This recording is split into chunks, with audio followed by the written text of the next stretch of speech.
सर्वभूतानां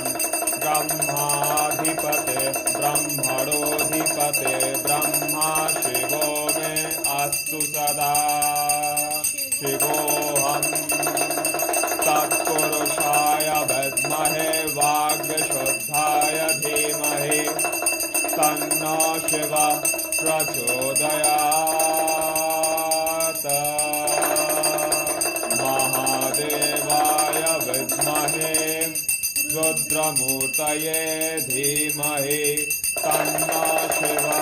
प्रचोदयात् नमस्ते अस्तु भगवन् विश्वेश्वराय महादेवाय त्र्यम्बकाय त्रिपुरान्तकाय शिकाग्निकालाय कालाग्निरुद्राय